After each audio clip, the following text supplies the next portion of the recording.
I just want to thank you all, especially the kids, for coming out on such a sunny day and for caring about the future of Earth, which Jan is going to talk about, and I think she's going to introduce herself. But I found Jan through the Climate Reality Project, and she is an oncologist who studies public health, and she's also part of a lot of environmental organizations, and she equips herself with a lot of earth science. And I'll let her tell you more, but I think her goal is to keep the rivers pure and the air clean and the soil healthy, and so that your kids, you guys, and your kids and the future of humans and animals and plants can have a clean and pure planet to enjoy and thrive on. And so, Jan Kirsch, let you take over. Thank you. You could just keep going. She gave my talk. I'll see you. So yeah, my name is Jan Kirsch. I'm, she said, a physician, also trained in public health. And well, what does that have to do with climate change? And to me, it has everything to do with climate change, because we're facing the biggest public health challenge. You know what that means, of the health of everybody in the world. And let me just ask, just a question to throw out. And the people who are, I wouldn't call them kids, but the young men and women, can you tell me the difference between climate and weather? Can anybody tell me? Okay, well, his hand went up first, so. Okay, I forgot is a very good answer. It's honest. Okay, yeah, you were second, yeah. So the weather is like rain and lightning and thunder, and the climate is how hot or cold, like, how the Earth itself gets, kind of. That's really good. What he said is that, you know, just like the day-to-day weather, you could use that word. It's raining today, and, you know, maybe tomorrow it's really sunny. It's what happens like this, like a sawtooth, and should be, over time, kind of steady. And I'll show you where it's not. Weather, however, is, as you say, the climate, in this case, it is heating up, and I'll show you some proof of that. And scientific proof, because people here like science, and some of it is quite dramatic. But climate is what occurs over a period of time. Now, I'm going to have a lot of material to cover, but I trained in New York City, so I can talk really fast. I will try not to do that. But so, I'd like to use the medical paradigm, but first let's show you some pretty things. Well, that's not pretty. No, it'll eventually behave. I have faith, and if not, I will see if that's the other one. Ah!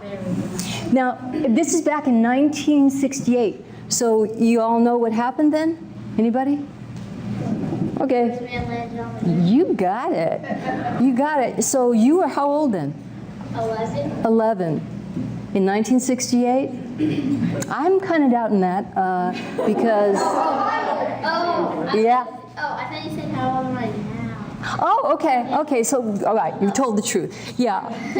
I was over 11, so that's why I think. Yeah, so that's the first shot from outer space. And you notice that in a way the Earth looks so fragile, and it does. It shows no borders and all the things that people like to talk about when they talk about how meaningful that shot was to them. But there's another thing that it doesn't show, is that the Earth itself would do just fine if the planet heated up to. In fact, there's a George Carlin, maybe not all the young people are familiar, said, you know, the Earth is going to be just fine if climate change gets us into deep trouble. You may have to pack your bags, but the Earth is not that fragile. And we don't want you to pack your bags yet. This is a full day from outer space, which I think is pretty dramatic. And at the lower pole is Antarctica. So it's like, and the world turns. Some people may remember that. Now, that's kind of, I'm here to say that this is an emergency. So, right, I'm a doctor, I call emergencies. An emergency means not that you freak out. You might briefly, like for a few seconds or a minute or less, or 10 minutes. But then, in a medical emergency, you move into action. So if any of you have watched a dreadful doctor show where they say, code blue or stat, you know, statum is a Latin word, and that means immediately. You know, put down your bagels or whatever it is you're doing and go, because there could be a human life at risk and you can save that life. That's what we hear about, is saving lives. So when you hear that, you go and you're focused and you don't think about yourself. You're outside of yourself. You're almost in a meditative state. This is actually a real photograph of people at a code, which is a cardiopulmonary arrest for a person who's going to get better, actually. And you notice that you can see the faces of these real live healthcare workers. They're focused. They're not sitting here thinking, well, what am I going to wear tonight when I go out? They're also not thinking about themselves. They are all in it for life. Now, so when I talk to you about a climate emergency, I'm not asking everybody to freak out, but I'm asking everybody to do something, no matter your age, gender, anything. Now, this is what is fragile. And what we see here is the atmosphere. So the atmosphere is that layer that has the gases we need to breathe air, oxygen, which makes up, at sea level, 21% of the gases in the air. Nitrogen is more, and then there's carbon dioxide. And so there are a number of gases that float around. It has to be perfect. Now, Carl Sagan, who was the first person before Neil deGrasse Tyson who did Cosmos, said, if you were to take a globe that they use in, like in classes, in classrooms, do you guys still have those globes in classrooms? Okay. And if you were to paint it with a very fine, not thick, don't glob it on, layer of shellac, then that would be how thin this delicate layer is compared, scaling it up to the Earth as it really is. So it's a very, very thin layer. And it doesn't take much to mess it up. That's the fragility of Earth. So let's talk about the science. Some people here said they were interested in science. Let's talk about it. There's the sun, there's the Earth. What happens? We get radiation from the sun as a light, and it is going into the atmosphere. So here's our thin layer again. I wish I had a pointer, but I'll be the pointer. Here's that thin layer again, and nothing blocks it going in. So greenhouse gases, the things we're going to talk about that heat up the Earth too much, they don't get blocked. So most of about 50% of, let's say, is absorbed into especially the darker surfaces of the Earth, like Earth itself, dark brown, and like water, which is dark blue. The rest bounces off as infrared radiation, which simply is a fancy way of saying heat. Now, the infrared radiation, here's the trick. The infrared radiation can be stopped on its way out.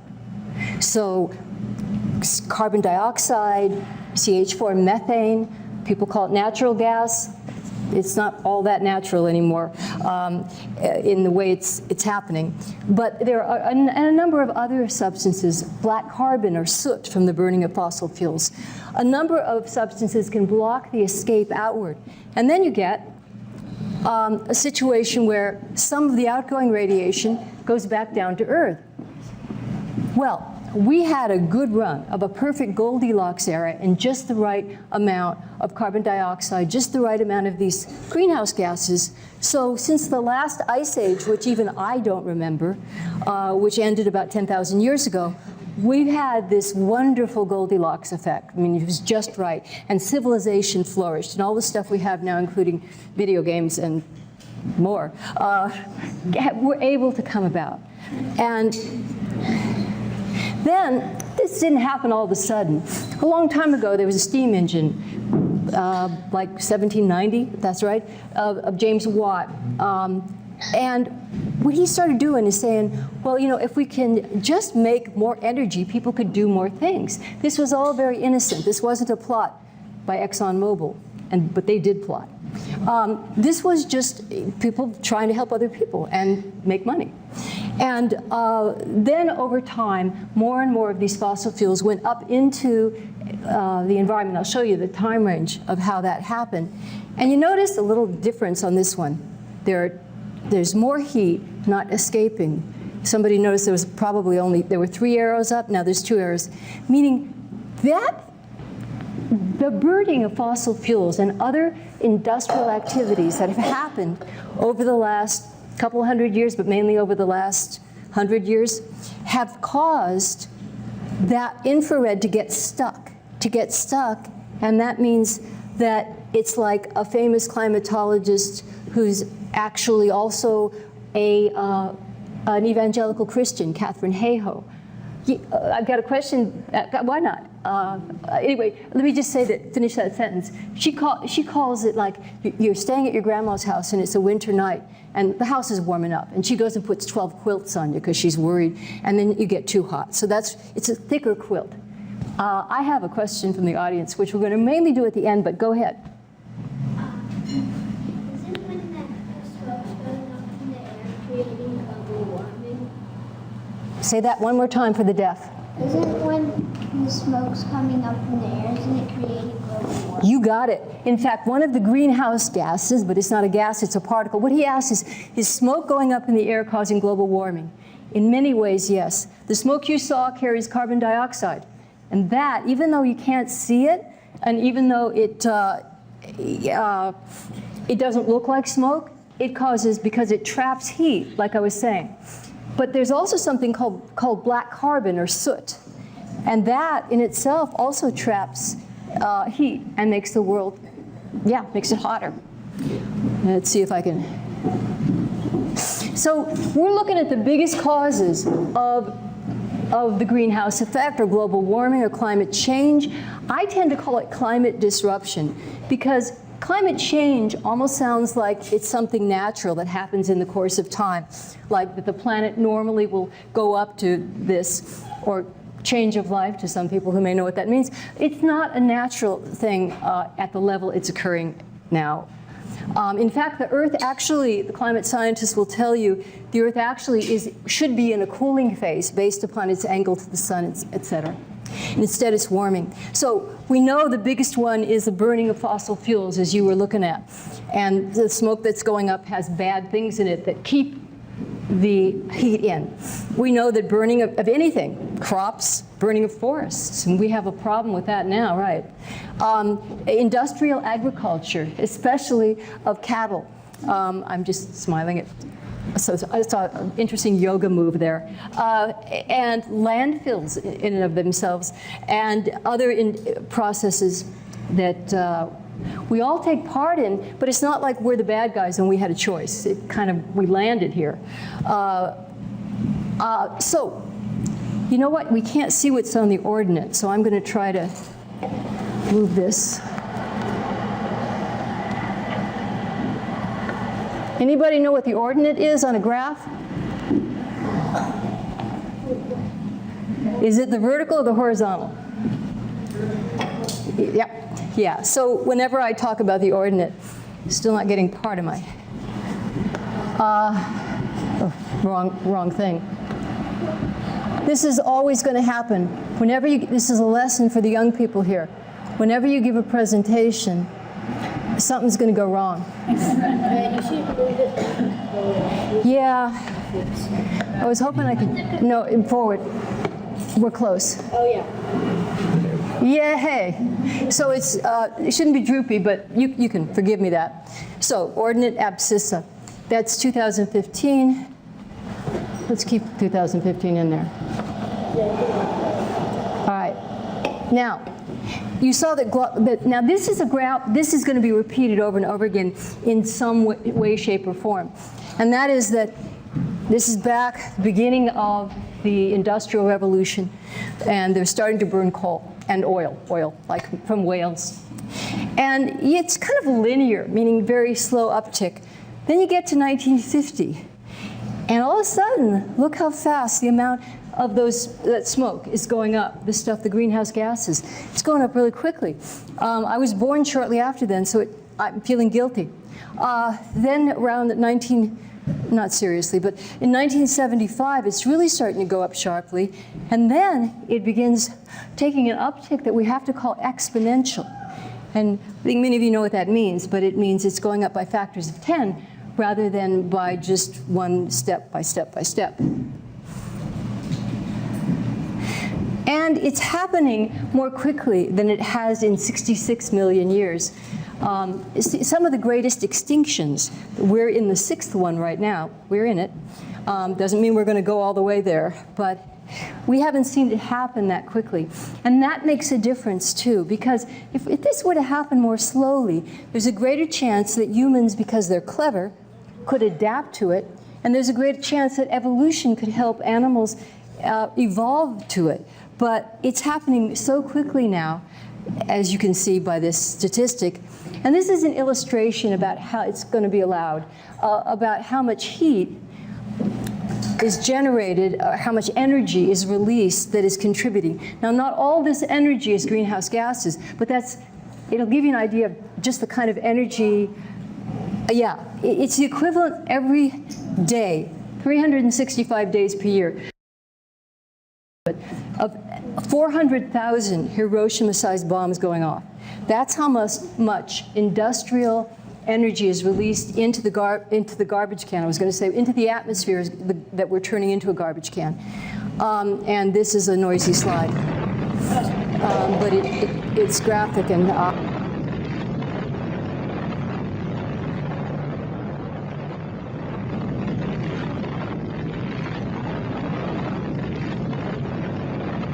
Now, I know graphs get boring, but I'm just going to show you a couple, and then we won't belabor them too much.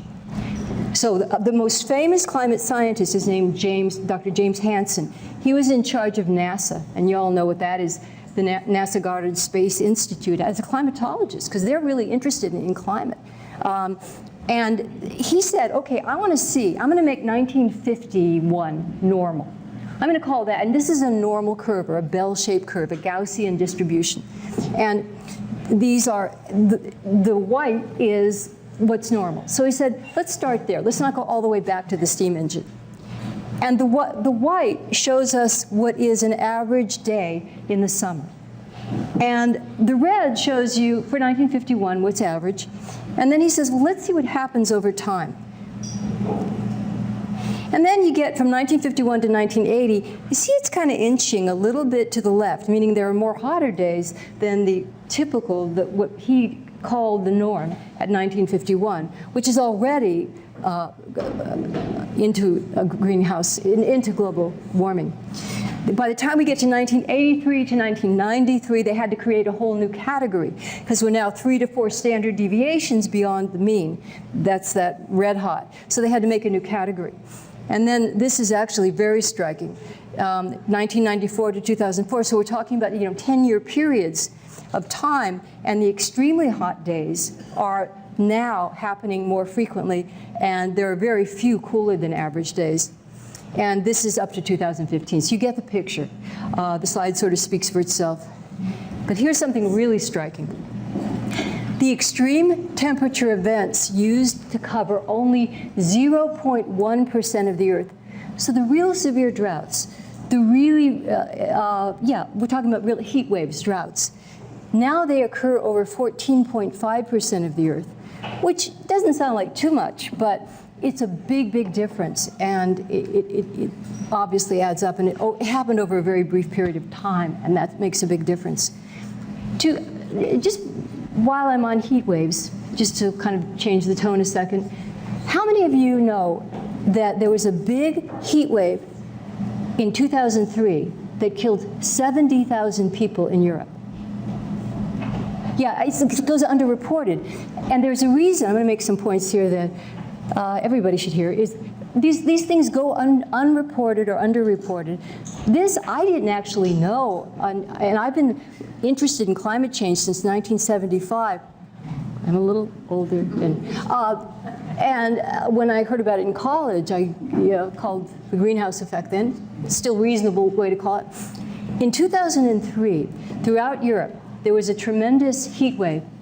And people died in all parts of Europe. A lot of them were in Eastern and Central Europe, but many were in Western Europe. In fact, in the city of Paris alone, 11,000 people died. Now, many years later, like in 2015, in December, or just before December, there was a horrible attack. And as you know, more than 100 people, 150 died in a terrorist attack on that same city of Paris, on that beautiful city. Now, that we know about, and we hate any form of terrorism. But if in order to, and remember, there are CEOs of organizations, of corporations, who not only knew, but lied about it, knew that climate change was real, knew that that unprecedented heat wave was predictable. I called the direct attack on a nightclub horrible, but there are all kinds of terrorism. There's also corporate terrorism. Not to say that all corporations are, but now our State Department is being run by somebody who denied for many years that it was happening and only used it to further gain wealth. Okay, is it really an emergency? Calm down, Jan. You doctors, like, okay, I don't need this operated. I can walk around with this hernia a lot longer. And yes, it really is. And I'm going to give you some proof of the fact that it is. Maybe. So once again, a slide that shows you the hotter started at 1880, long time ago, even before he was born. And we show that, picking on, oh, he's gone, that over that period, the hotter, as we're going closer and closer, now we're at 2010, look how fast it starts heating up. And it's heating up more at the North Pole than the South. I could explain why that's very relevant, especially to Californians lately, but I don't, maybe we'll save that to a Q&A. But that hyper red stuff, or orange, that shows the temperature of the world and how it's heating up. And then this is very important too. Of the 16 of the 17 hottest years on record occurred since 2001. And you can see that there are 3 in a row. It starts off here, 2016, 2015, 2014, that were the hottest on record, 3 in a row. Now remember, somebody was describing what climate was. And climate is a trend that takes place over time. It isn't weather. So in weather you see these little tiny excursions and sawtooth. But 3 in a row you rarely see. And we've seen that now. But that 16 out of the 17 years since the turn of this recent century, that is statistically highly, highly unlikely to happen by chance, virtually impossible.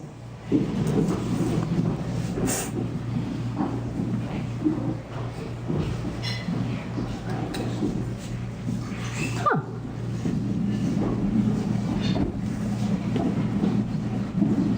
Look at that. And the hottest year ever measured is 2016. And this last February, guess what? Hottest on record. Now, we've only been able to keep direct records for a little bit more than 150 years, 160, I think.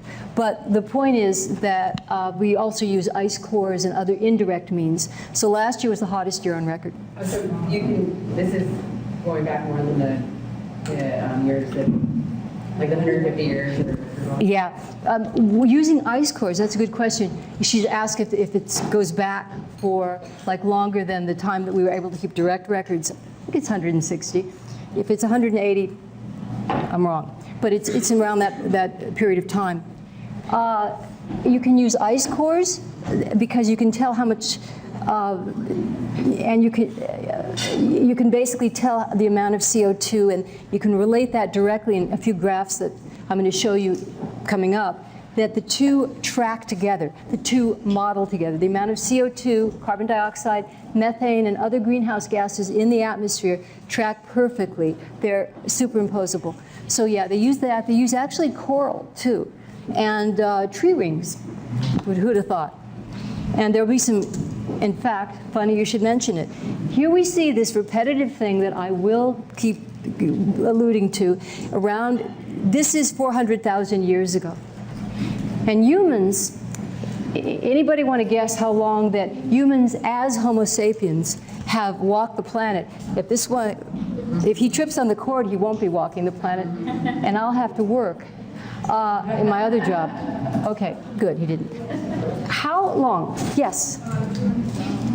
Yeah, very close. I mean, that's a good estimate. It's anywhere between 250 to 300,000 years, but that's, who's going to quibble? That's so close. That's about right. So if we're going back 400,000 of years, moving on this way, and this is the parts per million of carbon dioxide in the atmosphere. Normally, humans have been able to live and have lived, and so has most of the natural world, for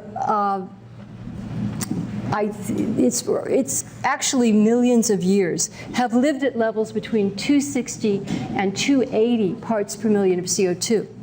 However, and because this is a graph that's going over hundreds of thousands of years, that down point there at the lowest point, that's the Ice Age. And then when you start seeing it move upward and go above 280, then we're starting into the Industrial Revolution, and once again the 1950, and then the thing. And how many of you have seen An Inconvenient Truth that Al Gore? Yeah. Remember when he gets on that ladder? That's what he's illustrating. And these track together. So he first is just showing you the graph, and then in order to show just how high that goes up, he has to climb a ladder. And it isn't bogus. It's like, this is really the statistics. They're quite correct. And they're not dreamed up. They're measured. It's not a Chinese hoax. Then the superimposable, won't belabor it, but if you look at the models, so the Intergovernmental Panel on Climate Change of the United Nations, they have modeled this, and it has been incredibly correct. However, it's been an underestimate. It's been climate change, that is, has been occurring much faster than would be expected. So this is heat. It tracks in the same way, the same years. I won't bore you too much by hitting that again. And here's a picture that, yes, I will bore you, but it moves. And you see it starts off slowly with the steam engine, and later with the locomotive and so forth. But then once it gets into the 50s and 60s and 70s, kaplow, it's considered that we can live well at 350 parts per million, even though it's higher than we're used to, that we can live okay with 350 parts per million. We are now at 407 parts per million. Maybe some people say 405 parts per million of carbon dioxide. This is the chart that does the same thing with the temperature, yes, and it's, once again, speeding up quickly. And now I want to make a point about what has often been called a carbon budget. Everybody, including some of the greatest organizers, at one time thought that 2 degrees Celsius, I'm going to use a lot of, which is about 3.6 Fahrenheit, but we tend to use centigrade or Celsius because it's just something that we talk about. That 2 degrees Celsius is as high as you can get and still have a meaningful civilization. Well, given all the floods and storms and the things I'm going to show you in the upcoming slides, that may not be correct. 2 degrees, we're probably going to be giving up a lot of things. At the Paris, the Congress of the Parties, COP21, there were the island nations and the low-lying nations, nations like Florida. No, okay. They don't talk about it in Florida, the Sunshine State. But like Bangladesh and like island nations, we're chanting. You remember the chant, 1.5 to stay alive. And because many of the island nations are going or have gone underwater, and they know that 2 is no good, and that among the greatest climate scientists in the world, James Hansen, I'm going to paraphrase him to the best of my recollection, is that to consider 2 degrees centigrade or 2 degrees Celsius a safe temperature is a disastrous way of conceiving things. So it's a bit of a paraphrase, but what he's saying and what I'm saying is that there's no carbon budget left. Now, that doesn't mean you can't go home and turn on your lights through the grid tonight. We obviously cannot stop on a dime, but we've got to stop as soon as humanly possible, because you know why. We want a livable climate. We're also seeing the extinction of animals. Now, this makes it look a lot scarier than it is, although I'm trying to scare, but not interfere into action. We've had, normally there's a baseline level of extinction, about, fraction of a %. And since the Industrial Revolution and speeding up, same period of years, we're seeing more extinction of all kinds of animals. We still got a lot of them, but we are in the 6th extinction, and that's just the truth. We want it to minimize it now. And we don't want to be part of it, by the way, but we love animals too. We're going to see, do you think that, well, you all know that many parts of the Middle East and North Africa are going to get slammed really hard, especially with things like heat waves and droughts. In fact, they are being. This is just an example of, if you were in Pakistan on this particular date not too long ago, you will have noticed that it was 124 degrees Fahrenheit. Now, if you have an unstable part of the world geopolitically, I think the last thing you want to do is light them on fire. And that's kind of what's happening, and it plays a direct role, as many of you already know. And 93% of the extra heat goes into the ocean, and that's illustrated in the next slide, and you can see the same time frame. It has many effects that I don't think we have time to go into today, but it's killing off a lot of very important species on which are the basis of the food chain. And we're among those organisms at the top of the food chain. And it's also going down deeper, the darker blues, into deeper layers. And that's going to be more problematic. The ocean has been absorbing most of the heat, but that is still climate change, that is still global warming. And half of the increase, and this is, like, to me, shocking, was since 1997. Partly because it's reaching its I think, the amount that it can absorb, but also part because we keep, the amount of fossil fuels is not going down, it's increasing. It doesn't have to. Now let's just bring things home. If I were Al Gore, because this is his slides that I'm kind of borrowing, or a portion of it. He's got like 1 million slides. I would be showing you these incredible floods from all around the country, all around the world. Instead, I'm sticking local. I'm sticking in the United States and showing you some events that are your recollection and explaining why they're important. You already know. Hurricane Sandy in 2012 was the perfect storm, because it had a lot of things feeding into it to make it probably a record storm for the eastern seaboard.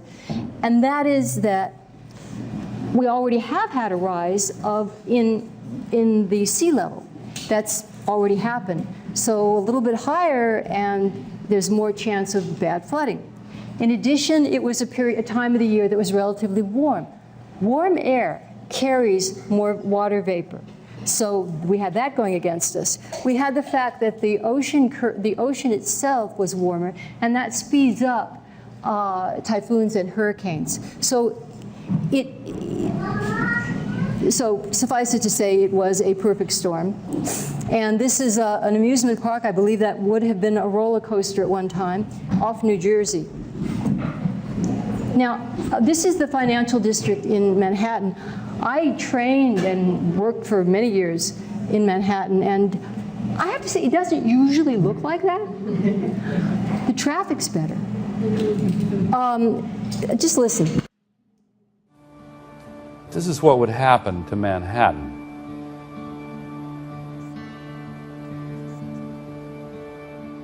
They can measure this precisely, just as the scientists could predict precisely how much water would breach the levees in New Orleans.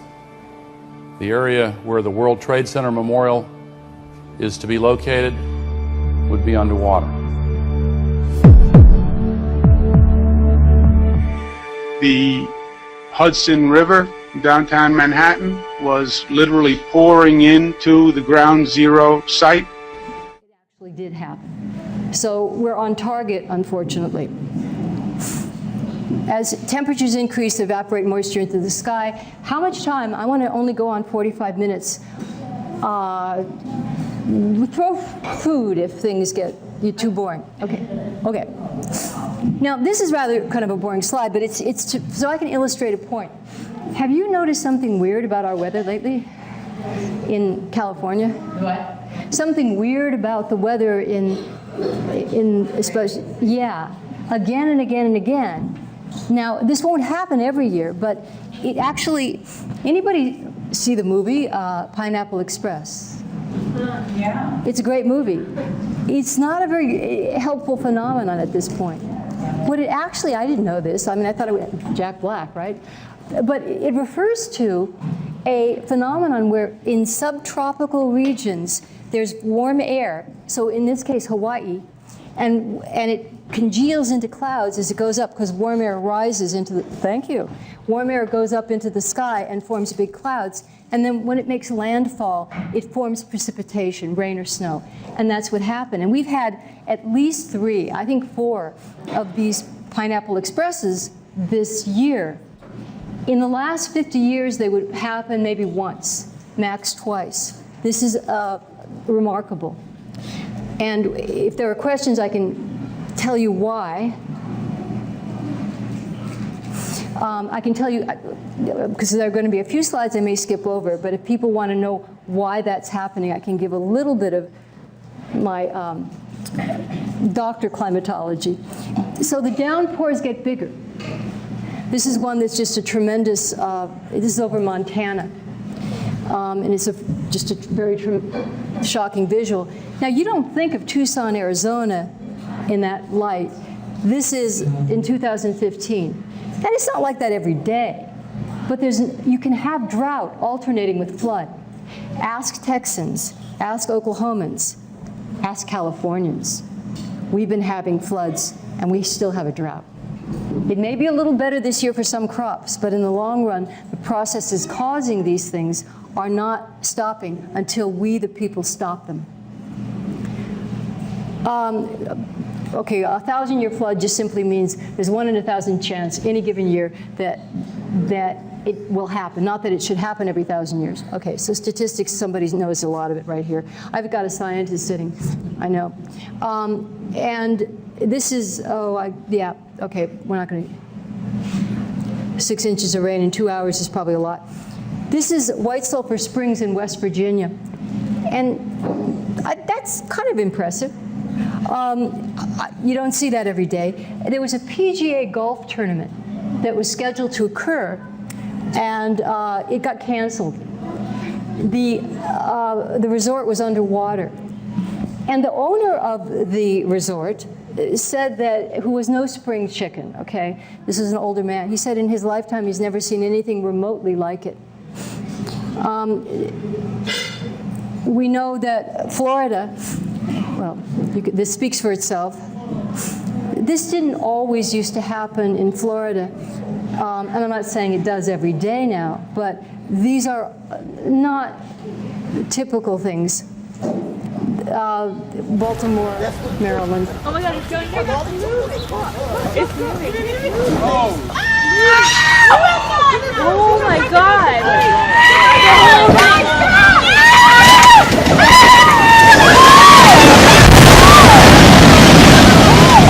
So what we get is we get more storms, and what happens in the hydrologic cycle is that water evaporates mainly from the ocean. It goes up and then it comes down again in ways that are now way more unpredictable than they used to, suffice it to say. But at the same time, there's more evaporation from land as the globe heats up from those greenhouse gases, and so more droughts as well as more floods. The average fire season in California is now 105 days hotter than in the 1970s. This is a picture in 2013, the Rim Fire over Yosemite. I was working in a hospital in Merced, California. And on the higher floor of the hospital, you could look out and see the rim of the mountain range. And it was heartbreaking because it wasn't the valley itself that was on fire that we always go to and look at the waterfalls, but the beautiful, more wildernessy, not quite wilderness, areas around it were just being decimated. And we lost a whole bunch of that beautiful national park then. Now, as I said, this happens around the world. And these brave people, the firefighters, I don't know what to say, except thank you. And there's more in that, in those trees. And there's more that gets hurt by fires than people. This is obviously not Yosemite. But like I said, I love firefighters. And just think about all the other creatures. We want to save them along with us. This is June 20th, 2016. If you're in LA, there were a lot of areas around LA, and you can see that smoke cloud. Another personal anecdote, I was in San Diego, and I looked up at the night sky. At dusk, it shows more. And it's like there was just these black clouds like hell on earth. And I'm thinking, my state is burning down. That's what's happening. And that's a terrifying feeling. But it's also one that empowers you if you can get into a mode of let me fight back, which has been my mode, if you haven't noticed. Phelan, California, I think that's in the San Bernardino Valley, but similar. Y'all know Middletown, California? So it's a beautiful area that, but not very high on the socioeconomic status, as they say. There's a lot of poor people, and they had to move out, and they often couldn't sell their houses because they were burnt down, and fire insurance doesn't work out very well. So they were left without a home. Now, I live in Berkeley, and I have a lot of friends, and yes, I am on Facebook. Don't tell anybody. But I am. And I got these Facebook notes from people because if you live in Berkeley, there's a lot of yoga teachers. I think there probably are in Marin too. In fact, it's required in Berkeley that every other house have a yoga teacher. And so they were saying, do you know about what happened? Because apparently there's an area of retreat and massage and yoga and all kinds of beautiful shops that went down too. And they noticed that and they mourned it. You mourn what's closer to you. And I have to say that maybe that's why I'm keeping this within this country, but we also care about people worldwide.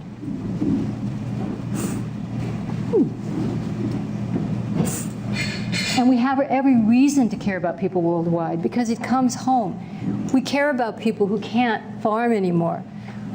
This gentleman, I think in Syria, basically lost the farm. 60% of once fertile land in Syria from the 2006 really ended in 2010, well, it's still going on, the drought, lost its arable land, its land for growing crops. They lost 90% of their cattle. I don't think that's camels either. They're not cattle. And they do better in drought. But the point is, that's what drove 1.5 million people into Syria's already overcrowded cities. Another hot spot. Now, I'm not saying that the government was like, really perfect. Whose is? But they were, off the charts in terms of anything that we would call a democracy. However, this was the straw that made everything, in opinion, not just of me, but it was certainly a major straw in the opinion of the officials at the Pentagon that set things rolling. And we know what's happened since then. Once again, the red is what's important, worst ever measured. And so I'm speaking for the generals and the admirals when they talk about climate change is causing an emergency too. So it isn't just a bunch of hysterical doctors, tree huggers, and yoga teachers. Although, you never know. 40% of people live in areas of water scarcity. Now, this is mostly not in this country, except think about California for a moment. We don't know what's going to happen to our economy, but things have to happen to make that better. It will be the cause of war. It's already the cause of armed conflict. Yeah, you got to hit the right button. This beautiful, anybody venture a guess? Where's this? Yes? No, it's the Amazon. Amazon rainforest, you got it. And what a rainforest is a beautiful thing. They're getting burnt down, that's not a beautiful thing, but 1/5 of all, 20% of all the fresh water in the world comes from this rainforest. That's magnificent. And there are other rainforests too. Because salt water we can't really drink. I mean, it can be desalinized, but that's in itself energy intensive and not ideal. And this is what's happening, that, yeah, in order to pasture cows, sometimes farmers, local farmers sell over to often bigger corporations, and the meat gets shipped overseas. Now, it can be said that everybody needs air. It can be said that everybody needs a livable climate. Not everybody needs beef. In fact, it's not the very best food for you. Now, if you're a subsistence farmer, or if you live in Nepal, I'm not going to go and take your yak away from you. I mean, it's not exactly great places to do other kinds of farming.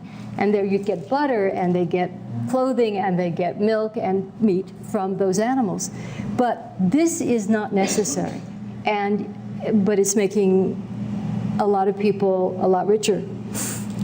Have any of you, I think this is off Highway 5, but okay, it's not, okay.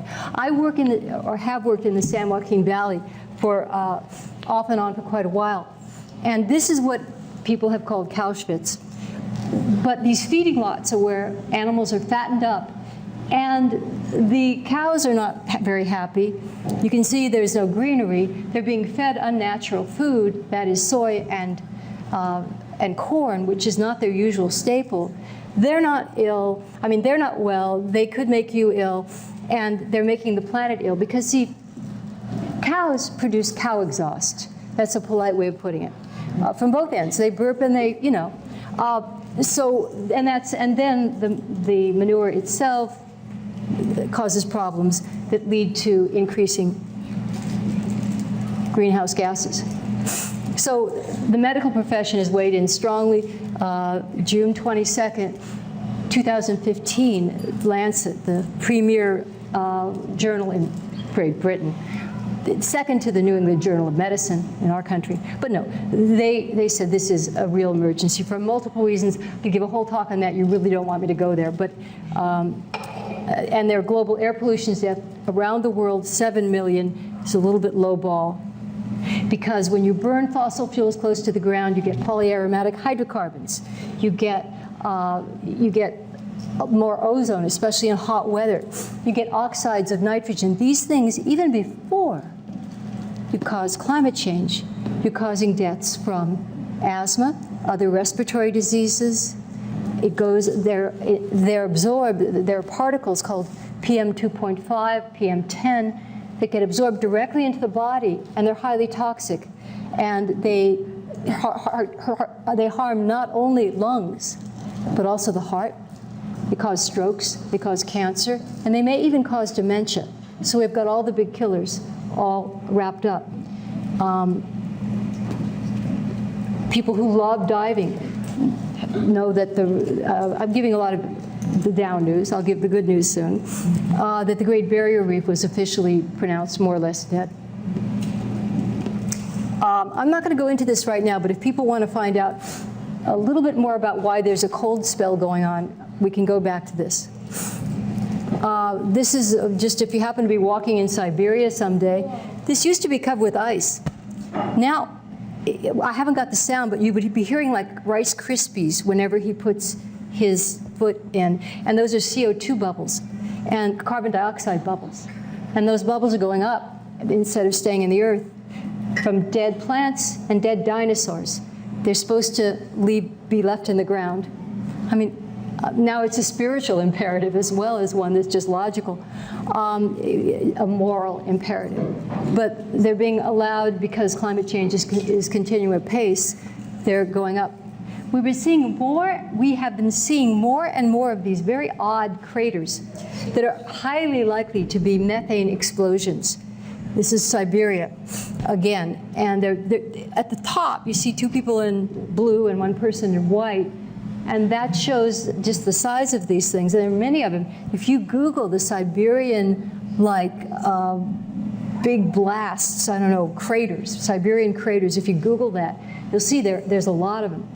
And I need to point out that methane, also called natural gas, just one second, is in the short term, which is what counts for us now because we're in a hurry to get things solved, is at least 60 times more potent of a greenhouse gas than is CO2. It kind of looks like a sinkhole. Like a what? A sinkhole. It looks like a sinkhole, except it's synced up. Yeah. Yeah, it went up, it burst outward. That's why it looks kind of like a flower. It's almost pretty.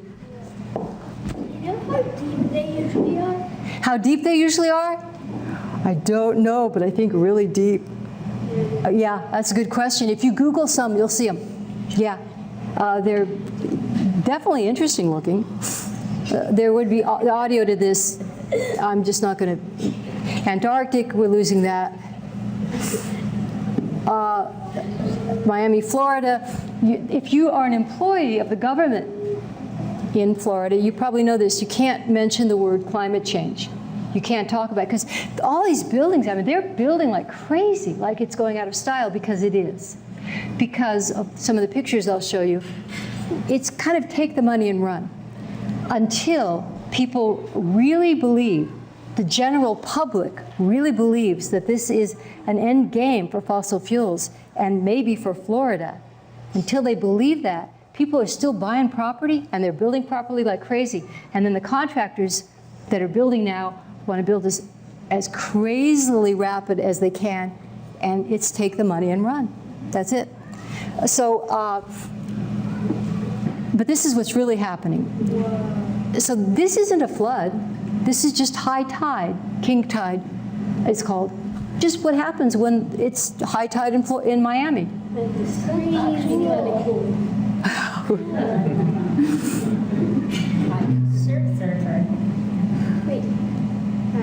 Yeah, so it's, there's actually a picture you can Google too of this lonely, kind of confused looking octopus, like, what am I doing here near this storm drain? Yeah, so you can find the oddest things in the streets of Florida, but you can't find mention of climate change. Also, New York City is at risk, obviously, any low-lying area. Okay, here's the good news. We have solutions. Thank you, she couldn't wait. We have solutions. They are on the table.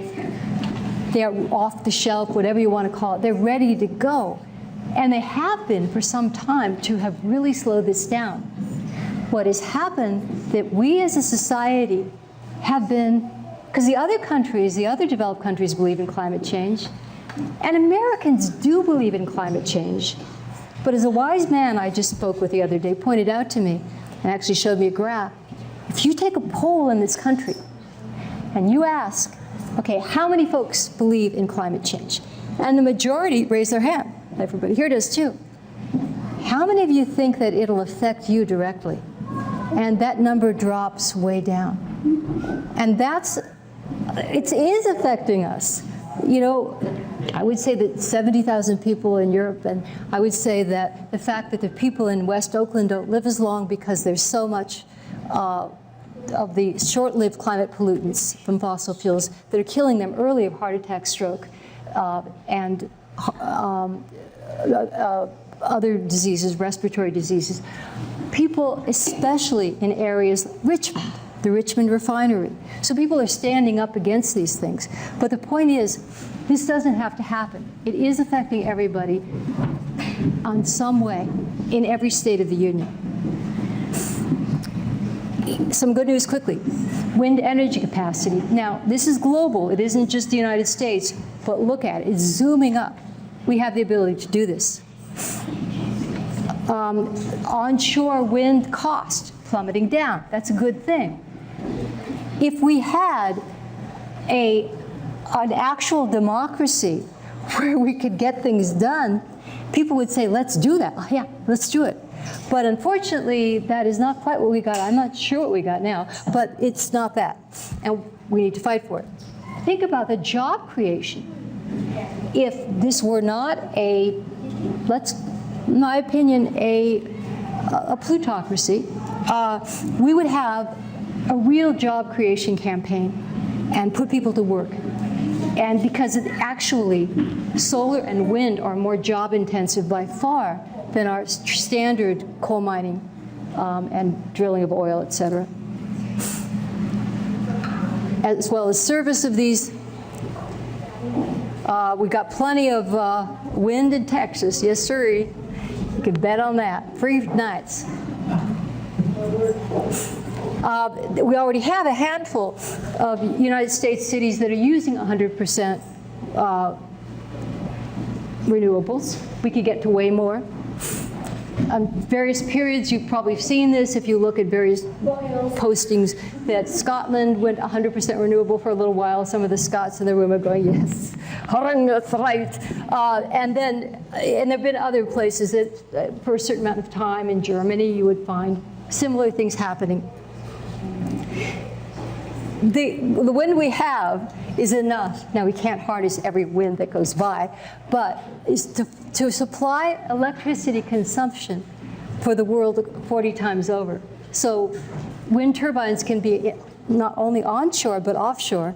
They can be in a lot of different places, and we could really make it work. Now, I want to say that there's a really fine group of, but he's playing dead over there. She's okay. Okay, good. I don't have to work. There's a very fine team of engineers at Stanford under the direction of Mark Z. Jacobson and his other colleagues. They're basically environmental engineers, and they have long studied and modeled solutions that can get to renewable energy very, very quickly, not in several decades. Lately, they've been talking 2050, but actually in their initial assessment, which was probably correct, 2030, it could happen.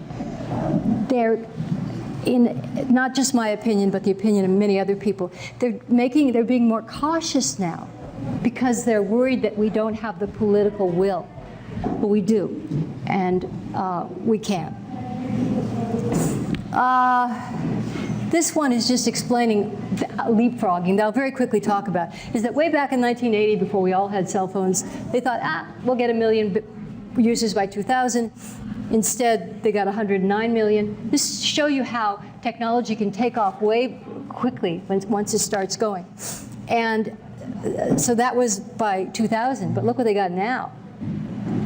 They leapfrogged 8 billion, because everybody who didn't have any kind of an AT&T or equivalent, like in India, or like in China, said, hey, this is a way I don't have to have necessarily a perfect grid. Phones in India are dicey. Now they're cell. Okay, this is just being cute again. Why were they wrong? The third one is the one I think is the most important. Yes, the cost drop. But more importantly, low-income nations could leapfrog. And you can see here in Africa, we got a solar panel, and it's working. It's a pay-as-you-go solar panel. You can see that in Gujarat, in India, and everybody always blames, hey, India, China, do your part. Well, they didn't do as big a part as we did in creating the problem. However, they are really pushing, especially China. In fact, I would love to see a new arms race, except a solar race with China, to see who can make more solar panels. So far, I think they're winning. But that's in the state of Gujarat in India. Going backwards. And the Pope doesn't just, well, he actually walks the talk. Somebody was signaling to a young person, and I thought they were telling me to sit down. Okay, everyone's a critic. enough solar energy, this will blow you away, it hits the Earth every hour to supply us the world's energy needs for a year. Now, obviously, you can't have a solar panel covering the Earth, so I'm not going to get too hyperbolic. Oh, I could. But we could do it with these two modalities alone. Throw in tidal power, and we really could have it. And you don't even need any tremendous breakthrough to get to 100% renewables. This is just showing that the peak burning of coal happened in 2014 in China. It's starting to go down. I mean, you have seen pictures of the air in Beijing, the capital. It's like chunky style. And when I was in New Delhi, it was horrifying. And people live there all the time. US coal plants, this is just to say that they're being retired or not being built. And we're talking about now the 2015 Paris Agreement. We've already mentioned it. It's wonderful that 195 countries got together and said yes. But we have to be careful, because if we consider it, the motivation is there, but it could not be a treaty. And you all know why it couldn't be a treaty. Because the US, they knew, the other nations knew the US would never sign such a treaty. Because it would be restricting our freedom and our ability to have our corporations do whatever they need to do.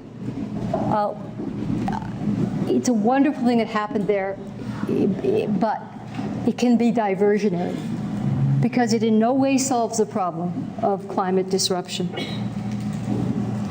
Just to give you an idea, if we have on the white, business as usual, so people continuing to burn like they're burning, 4 to 5 degrees Celsius, I'm sorry folks, we're fried. Just gonna speak straight. If we go to 2 degrees Celsius, which I already said, it's not gonna be the same planet, it already isn't, it is okay. We'll probably survive as a species, and so will a lot of the other, but there's a possibility we won't too. 0 is really safe. If we stopped on a dime, we can't. 1.5 would be delicious. We're very close to that now. We're above 1 degree Celsius since pre-industrial times. That's what those degrees are referring to. Now, I'm going to really quickly go through this. But one of the ideas is that what if we, the people, you don't necessarily have to read the script of this. It's a reminder. What if we, the people, said, no matter what happens in Washington, we are going to demand that Washington change its way of doing things. So a little while ago, an orange cloud descended, was that January 20th, over Washington. And I'm here to say that there's a silver lining to that orange cloud. And the current regime has also been referred to, or at least its leader, Donald something, as the recruiter-in-chief. I'm a member of 350 Bay Area and several other climate organizations. We have never seen such an interest, such a call for speakers, our meetings are like full of things happening. There are marches that are occurring nearly relentlessly, especially in places like San Francisco, but they're happening in Iowa. They're happening where you wouldn't expect them. So in a way, this could be what gets us on our feet to do what I would call, and what has been called by many people over time, not just people like me, but people like Al Gore, people like Naomi Klein, who wrote This Changes Everything, people like David Suzuki, scientist you may have heard of, like Lester Brown, famous watcher of the world and what's going on. A peaceful, wartime-like mobilization of all sectors of society in order to move us toward that. Well, how do we get that? Well, we got Rex Tillerson, running the State Department. We do it like, initially, you talked about a sinkhole, that big pit in Siberia. We got to be the methane gas, except not methane gas. We got to be the people moving up, and we can be. Because we know, because you just heard it, and there's evidence for it, that it's possible, that we could do it with stuff that's on the shelf right now. And we also, and a lot of times climate people do not feel like it's appropriate to scare, or you might scare the children. Do they look scared? They're ready to stand up to climate change. And because we're going to stand with them, because we're going to protect them. And we're going to protect all of the natural world, right? So the deal is that if we think in this emergency mode, whether or not we get an actually, whether it happens after we get the current administration out, but we have to start now pushing from below and making that opposite of a sinkhole. Just going to give you an example. So that's an artist, somebody likes this. An artist kind of visualization, got it. Somebody knows what that is. What is that? Pearl Harbor? Yeah, and given that it's not a photo, yeah, he knocks it out the park. Okay, again. So the attack on Pearl Harbor, do you think that Americans weren't frightened? Of course they were. Their territories had been attacked. But they didn't go hide in the closet. They mobilized. They got the citizens. We had Rosie the Riveters. We had all kinds of people making sacrifice. And we got our government.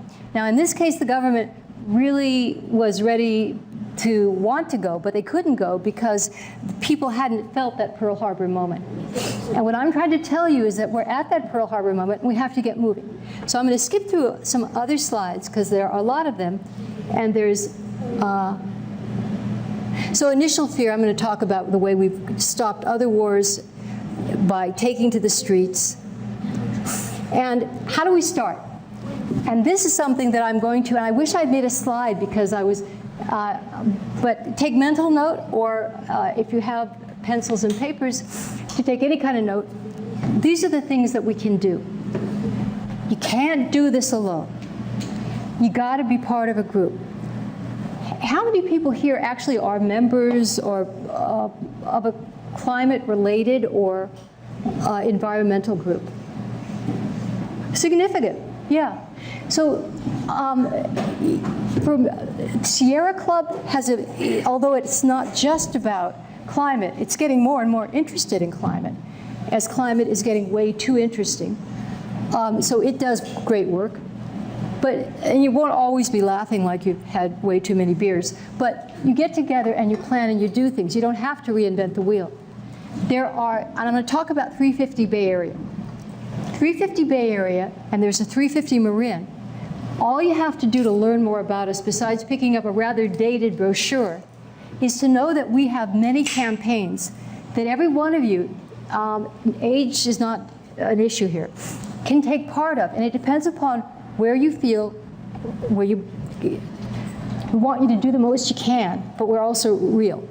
And if I ask you to get arrested every day, this may not be convenient if you're having a job and possibly raising kids. Although it's really fun when the handcuffs go on. I don't know, it's just a thing. I've done civil disobedience, and okay, when the kids go. However, there are many things you can do short of that. That's an extreme, but it's a good thing. Everything peaceful, that's a given. You can be part of the legislative committee. And what the legislative committee does is they can lobby our state, on the state level, they can lobby on the, basically in city councils. It would be great if every city council in California declared a climate emergency and said, this is why we think it is. Because even if it were just initially only symbolic, because what happens in California does not stay in California. It goes tromping around the country, eventually around the world. So if you're talking about your city council, and also take it to the faith communities. If you happen to see all these men and women together, get their signatures, make sure that they plan to do something. Many of them are doing things to promote action on climate change. So work within faith communities. And if you take it to the city council, well, this isn't in Marin, this is San Francisco, and all this could be yours.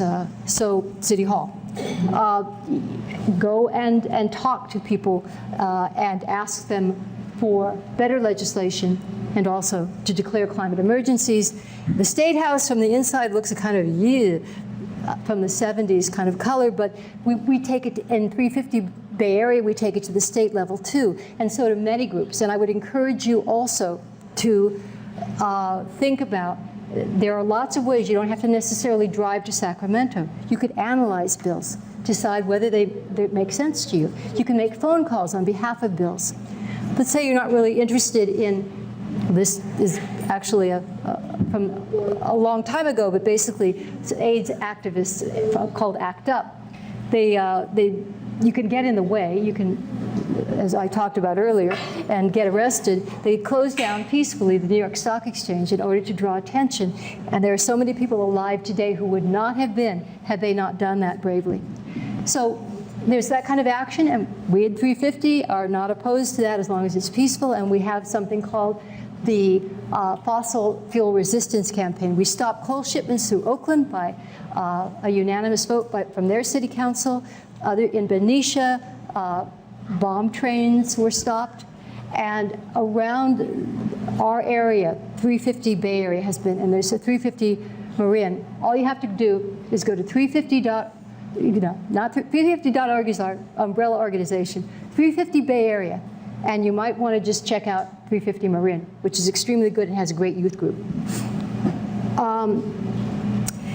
And even if you're not going to get arrested, April 29th, y'all need to be out it starts at 9 a.m. and the address is on the internet. So I know that you had planned, you were thinking of going out there, and I actually have it written down, but of course I don't have it with me. But it's easy to find, and probably getting into San Francisco will be much harder than finding where to go. There will be lots of people on the street, because in Washington on the very same day, I just showed you and I'll show you again, is a 2014 climate march. It won't move. At both sides of Central Park in New York City.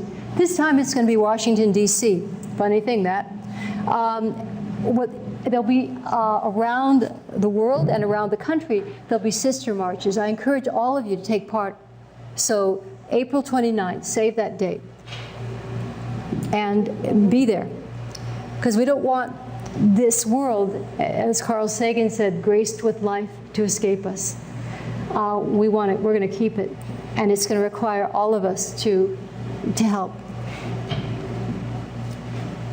As Wallace Stevens says, and I can find no better words, is that after the final no, there comes yes. And on that yes, the world depends. And also, doing it stat, the world depends on that too. So I thank you all. Thank you for being here. Thank you all.